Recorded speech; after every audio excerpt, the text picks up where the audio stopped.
Good morning. Come along with me. I'm about to go and feed some cows at a lease ground we have, and then after that come back to the house and let me turn that radio down. Come back to the house and feed the cows that we got here at the house. I like to go and feed the lease ground first, just because if I get caught up doing something, I can at least, feed the ones at the house pretty easily. The ones at the lease, I got to drive there and feed them, make sure everything's good over there. But yeah, come along and see what kind of trouble we get into.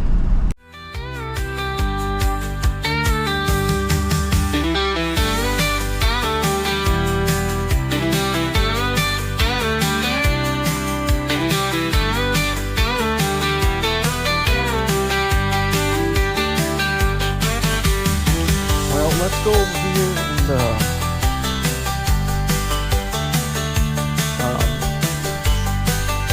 I'm gonna open this gates up for these two cows so that they can get some. Look at these little buggers right here, guys.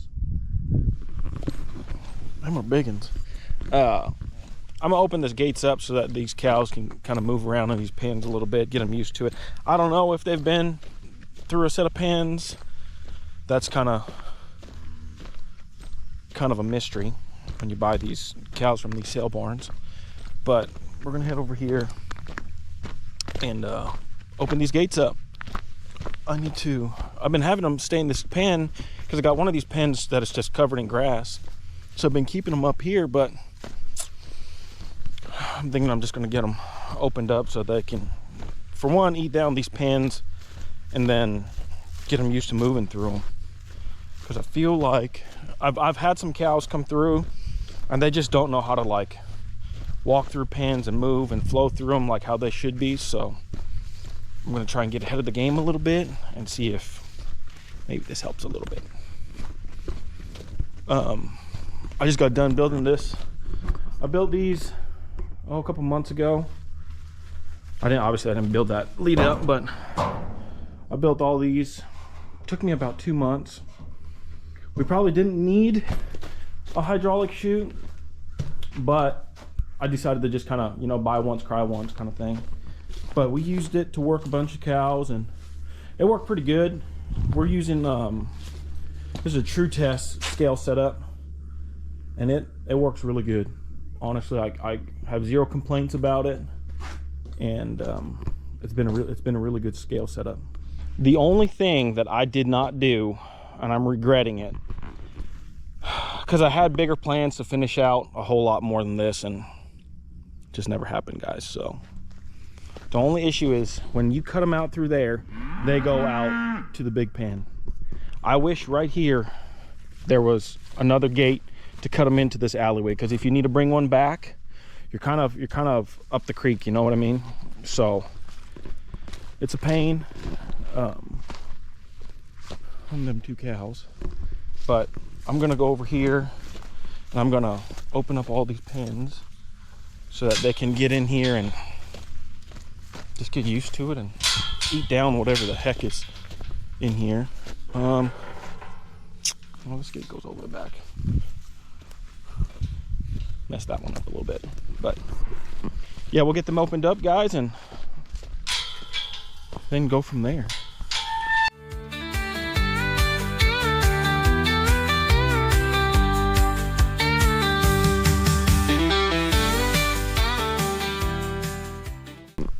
This cow right here, I bought her 5-year-old, and she's 4 months bred. I got her for a really good price, so she came home. I wasn't even planning on buying no cows when I went. I went with the feed truck. So come on, there we go.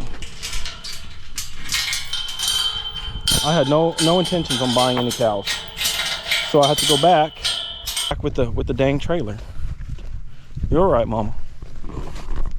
But she's pretty good looking, This one I bought. She's 16 months old. I bought her for cheap, but she has an abscess on her foot. So she's got a big old wonky foot with a big old wonky toe. So that's why she's here. but I just kind of, I bought her because she's really good looking, conditioned real good, you know. So that's why she's here. I'm trying to get that foot doctored up pretty good, and then hopefully get her put on a bull, and we'll get her bred. But she's real flighty, you know. But we're gonna get her tamed down a little bit, and she's a lot better now that I put her with that other cow. She's so much better. That foot, man, that foot is big. I don't know. I gave her some, you know, the person I got them from, you know, they just didn't want to have to deal with her, and so they had her on antibiotics from the vet. I'm gonna climb over this panel, but they had antibiotics on her, you know, had her on antibiotics from the vet, and they said it's been doing good, you know. And I got her home, and with this heat here in Oklahoma, I mean, gosh, it's been sorry for the shakiness, but it's been 115 degrees out here, and just, I mean, miserable. So I'm glad today's kind of cool, you know, keep the heat off that leg, you know, and hopefully the swelling comes down. But I gave her some Banamine, just kind of help with it, and we'll see. I gave her that yesterday, so I like to give 2 days after I give Banamine. Give her 2 days and then go from there and see how it goes. I hate when they leave them things up like that, because then it just collects with water and mosquitoes and everything else in the book. Hang on, I'll take a look at this. When we bought this house, they put a well right here, which is pretty good. A whole separate well and power pole, you know. So we're not running hoses from the house all the way down here to the barn. But it's been pretty handy. We just got that fixed up. A bunch of the pipes were cracked. So that's all fixed up and good to go. And I'm just gonna let these cows be cows, probably for another day or two. I know earlier I said I was gonna work them, but I might just give them another day or two and let them calm down. And then, well, we got done feeding everything. Now we need to run into town. I need some more mineral tubs and protein tubs. So we're gonna run to the feed store here in Sapulpa and buy some of that, get that put out for them cows. And then I need to move them 2 cows that we got from the sale last week. I need to take them out of that pen, run them through the chute, doctor them. I don't know if I'm gonna bring you guys along with that, because it's just a one-man show today, so it might not be very video friendly. It might be either chaos or it's gonna go really smooth. So maybe I'll try and set you guys up on a tripod or something like that and show you guys how I process some sale barn cows. It's nothing too crazy. They're all really good condition, came off of one farm, so should be all pretty clean cut and dry on doctoring them and getting them turned out with the rest of the cows. I'd normally try and quarantine them cows from a sale barn a week, maybe 2 weeks, you know. If I can get 2 weeks out of them, even better, just in case. Usually when I process them, I give them a shot of Draxxin no matter what. Either Draxxin or Exceed. I know some people do Draxxin and Exceed.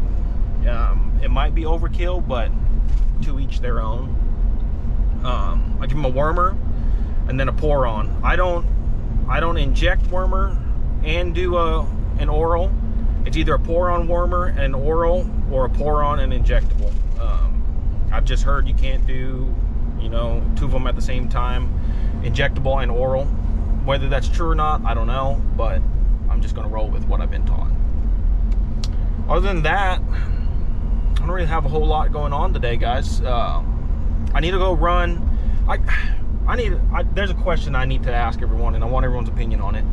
Fly sprayers. Now they sell them Fly Devil fogger things, you know, that you can buy, that they use like a hydraulic pump. And I don't know. They seem to work. I'm not saying they don't work, but I just feel like it's just kind of like a one-trick pony, you know.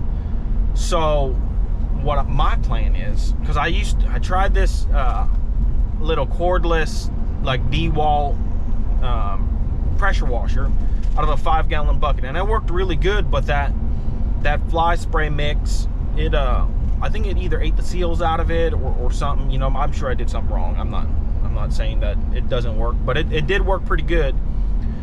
But my plan is I'm going to use a spray rig like skid, you know, one that put in either side by side or a pickup or whatnot, but it's got an 80-gallon tank on it, and it's meant to spray, you know, weeds and whatnot, but it's got a little wand with it, and it's 70 psi, so it should fog pretty good.